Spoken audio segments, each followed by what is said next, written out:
Alors, dans ce premier cours sur la cinématique du point, nous en sommes au vecteur vitesse de v de t d'un point matériel m de t qui se déplace sur une trajectoire suivant ce sens de mouvement ici. On a établi, grâce à une démonstration, que le vecteur vitesse v de t, donc je vous demande de compléter ça avant de compléter les pointillés pour que ce soit plus cohérent. Et bien c'est tout simplement la dérivée qu'on note d sur dt pour dire que c'est la dérivée par rapport à la variable temps du vecteur position OM. D'accord? Alors tout ça on peut le mettre ici à l'instant t.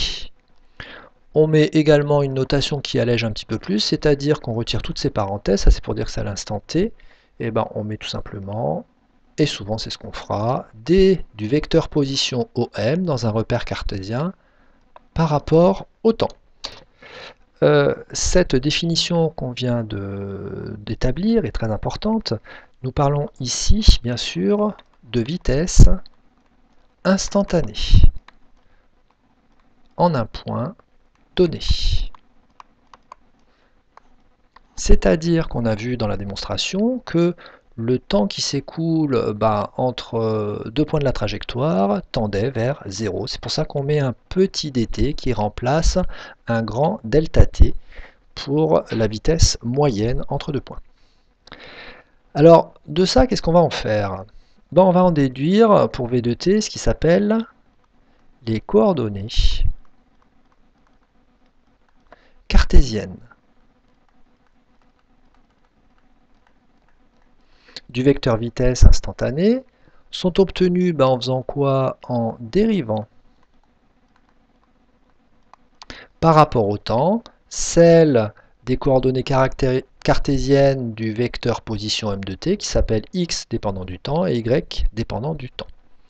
Alors, nous avons vu que le vecteur position OM qui dépend du temps se déclinait donc, on pouvait l'écrire comme ça, en une position sur x qui dépend du temps et sur l'axe vertical y qui dépend du temps. Je vous rappelle qu'on reste à deux dimensions pour simplifier. Ça, quand on le dérive, quand on fait la dérivée par rapport au temps.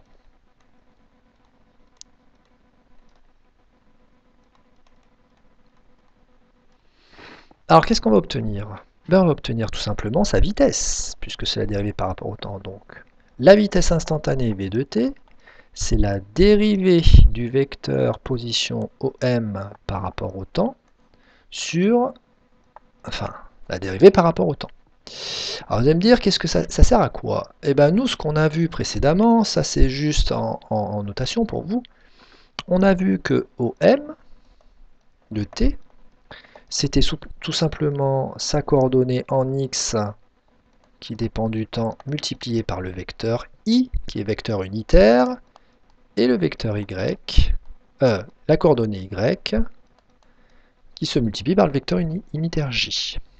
Alors, de ça, si on le dérive, cette chose-là, donc pour l'écrire ici, hop, je dérive OM par rapport au temps, pour obtenir tout simplement v de t.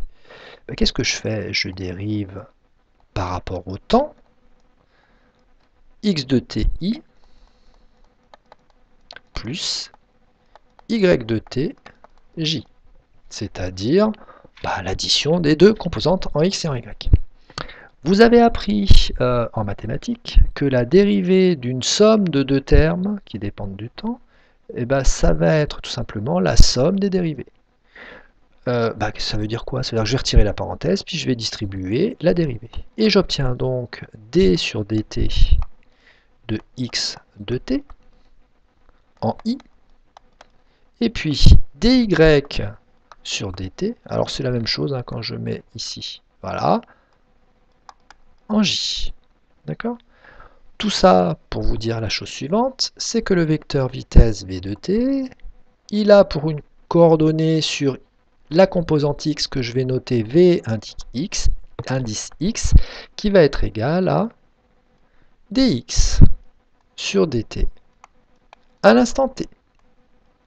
Et vy qui va être égal à dy sur dt à l'instant t. Il est donc extrêmement important de retenir le résultat suivant. Le vecteur ici, excusez-moi, j'ai oublié la flèche. Le vecteur vitesse v de t, c'est la dérivée du vecteur position par rapport au temps. Et sa coordonnée x, vx, c'est la dérivée de x par rapport au temps. Et vy, la dérivée de y par rapport au temps. X et y étant les coordonnées du vecteur position par rapport au temps, comme on l'a vu au premier cours. Afin de vous rendre un peu plus concret, de toute façon on le fera en travaux pratiques, cette notion-là et cette notion-là, je vais utiliser une petite animation qui va nous faire comprendre que x de t et y de t, ce sont les coordonnées cartésiennes du vecteur position OM qui dépendent du temps, et on appelle ça également les équations horaires du point M, tout simplement. Alors afin de rendre plus concret, donc je vais prendre le mouvement de cet objet. Le mouvement de cet objet, pour pouvoir tout simplement l'étudier quand on est en mécanique, eh ben, on construit un repère. Ce repère ici, on prend une origine, je la prends moi-même arbitrairement ici, et je construis mes deux axes. Ici un axe vertical que j'appelle Y, et ici l'axe horizontal ici qui peut se prolonger jusque là, hop, et que j'appelle X. Donc c'est tout simplement cette barre qui est ici et que je pourrais mal tracer avec ma tablette graphique. Ensuite, mon objet, ici c'est mon origine du repère qui est dans le référentiel du laboratoire, c'est-à-dire sur la surface terrestre. Et puis ici, je prendrai comme point de mon objet mobile et ben, son centre de gravité, ici que je nommerai par exemple M, dont la position va dépendre du temps. Ce point M va être repéré par son vecteur position, ici, OM, qui va dépendre du temps quand je vais tout simplement démarrer l'animation. À partir de là, j'ai un capteur ici de position, ce sera par exemple un télémètre laser qui prend continuellement avec une centrale d'acquisition les coordonnées du point X, c'est-à-dire de ma coordonnée ici X, et puis ici je pourrais avoir un autre capteur qui me prendrait la coordonnée Y de ce vecteur-là. Je vais lancer l'animation, je vais la mettre au ralenti parce que ça va très vite. On est dans le cas de figure où vous avez une masse ici qui bien sûr entraîne cet objet qui va créer un certain mouvement particulier, c'est-à-dire un certain déplacement de X en fonction du temps. Je la mets au ralenti, je démarre l'animation, et puis à partir de là, mon objet poursuit sa trajectoire, et puis ici, vous avez le vecteur OM, si je le traçais à chaque fois, qui évoluerait en fonction du temps, donc sa position X en fonction du temps, ainsi que sa position Y. Ici, on a la chance d'avoir un tracé, où ce que j'ai oublié de vous dire, c'est que pendant le démarrage, on ne prend pas que ça en compte, on prend également en compte, avec une horloge, tout simplement, on aurait pris en compte, ici, le temps qui s'écoule pour cette trajectoire. Donc c'est le temps t. Et on repère sur un graphique la position x que j'ai ici, que j'ai acquis, donc x, en fonction du temps. Le temps étant ici gradué. Je ne vais pas prendre en compte pour l'instant ces deux graphiques, je prends que celui-là. Et on voit la forme particulière de cette trajectoire en fonction du temps. Ça, c'est l'équation horaire x de t de mon vecteur position OM de t. Voilà comment on peut concrétiser ça. De même, je pourrais faire un autre graphique dans lequel je mets la position y en fonction du temps. Bon, cette position y, elle serait très simple ici, puisqu'en fait, mon objet est à l'horizontale. Ce serait quelque chose qui serait tout simplement tout droit, okay, puisque sa position y ne varierait pas en fonction du temps. Et à chaque instant, par exemple à 0,5 secondes, je pourrais déterminer les coordonnées de ce vecteur-là. D'accord? Donc ce vecteur-là aurait pour coordonnées au temps t égale 0,5 secondes. Et bien à peu près ici, je serais à 0,3 mètres pour x de t. Et pour y de t, On va dire que je serai à peu près ici à 0,2 mètres. Bref, voilà comment je concrétise. Et ça, on appelle ça l'équation horaire ou la coordonnée cartésienne du vecteur position OM de t. Alors, je vous rappelle en simplifiant les résultats établis jusqu'à maintenant. Le vecteur position m de t est décrit par ses coordonnées x et y dans un repère cartésien. La vitesse s'obtient au niveau de ses coordonnées par vx, c'est dx sur dt, et vy, c'est dy sur dt. Maintenant, on va faire une remarque très importante, le fait que la vitesse peut s'obtenir graphiquement. Nous, en tant que physiciens, on a envie de mesurer la vitesse instantanée, et la vitesse instantanée, elle se mesure à un instant t donné. Alors pour cela, on va réutiliser des résultats que vous avez vus en mathématiques. Quand on a une fonction, donc sur le DAC, une fonction, alors attention ici, hein, nous normalement ici on a le temps, et ici on a par exemple notre coordonnée x, comme on a vu tout à l'heure, c'est-à-dire une fonction du temps.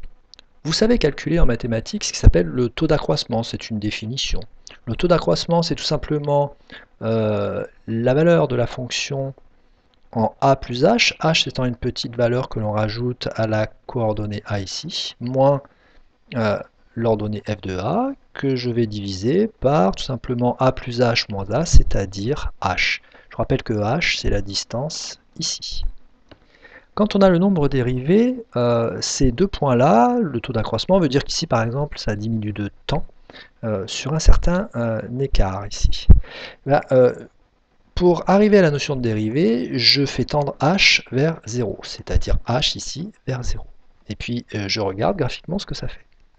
Alors quand je fais tendre h vers 0, bah, je rapproche tout simplement les points. Alors, et donc, je les rapproche, je les rapproche, je les rapproche ici, et au bout d'un moment, ce taux d'accroissement, eh ben, on voit que les points ici, la courbe fait pratiquement une portion de droite qui se résume à la tangente à cette droite. Donc en fait, quand on va calculer ce taux d'accroissement, qui est la différence de deux points, en fait, ça va être le coefficient directeur de cette tangente qui est une droite. Et vous savez que par définition, le coefficient directeur d'une droite, c'est la différence des ordonnées sur la différence des abscisses. Voilà la définition du nombre dérivé. La définition du nombre dérivé, c'est quand l'écart ici h tend vers 0, le taux d'accroissement se résume au coefficient directeur de la tangente, en ce point. Appliquons ce résultat fondamental à notre cas présent. Nous avons une fonction horaire x en fonction du temps. Cette fonction horaire, c'est la courbe rouge qui est ici. Cette courbe rouge, on veut calculer la vitesse instantanée en ce point-là, à l'instant t1 qui est ici. À partir de là, je vais prendre ma règle. Je vais tracer ici la tangente de la courbe en ce point. Alors bien sûr, ça va être soumis à certaines incertitudes graphiques parce que tracer avec une règle la tangente en un point, c'est soumis à certaines incertitudes. Mais bon, à partir de là, si je veux calculer le nombre dérivé en ce point-là, je calcule le coefficient directeur de cette tangente. Pour calculer le coefficient directeur de cette tangente, tout simplement, nous allons faire le calcul suivant. Je vous traduis ça en termes physiques. Si je veux la dériver à l'instant t1, j'obtiens la vitesse instantanée de la coordonnée x à l'instant t1. Et je fais le quotient de la différence des ordonnées qui pour nous ici est xb moins xa sur la différence de temps ici qui est tb moins ta. C'est le coefficient directeur de la tangente à la courbe représentative x de t, c'est-à-dire notre équation horaire qu'on a obtenue par la mesure comme on a vu tout à l'heure. Alors revenons maintenant à la page précédente que nous n'avons pas complétée, ici sur le vecteur vitesse. Revenons à ce qu'on a fait ensemble lors du premier cours. On a vu qu'une trajectoire pouvait être décrite par la chronophotographie du centre de masse. On peut numéroter les positions successives par M1, M2, M3, M4 qui sont prises aux instants T1, T2, T3, T4 par exemple. Et on a vu que si on traçait le vecteur vitesse, il fallait définir le vecteur déplacement, et bref, le vecteur vitesse avait, si le mouvement va bien sûr dans ce sens-là, comme l'indique la numérotation, le vecteur vitesse moyen, ici, entre deux points, M1 et M2, avait la direction qui est la droite passant par ces deux points, le sens du mouvement, et puis après, pour calculer sa norme, on aurait une échelle, par exemple. Et bien ici, nous, on va calculer le vecteur vitesse, enfin, on va tracer le vecteur vitesse instantané. Le vecteur vitesse instantané veut tout simplement dire que je vais avoir ici ma trajectoire qui va être continue.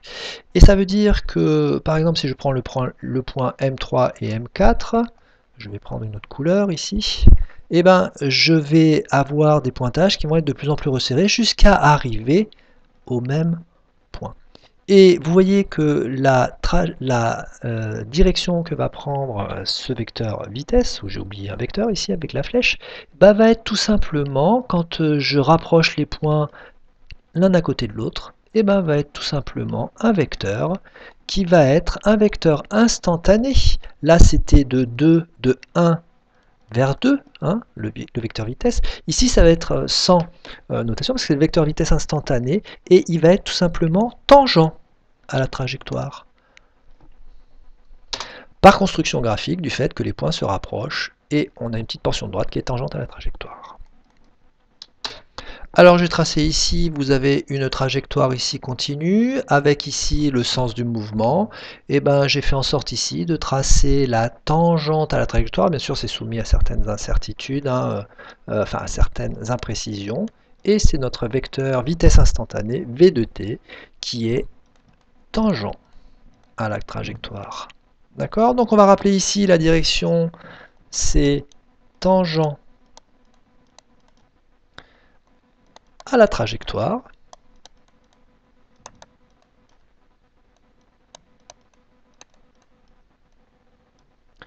Ensuite, le sens, c'est le sens du mouvement.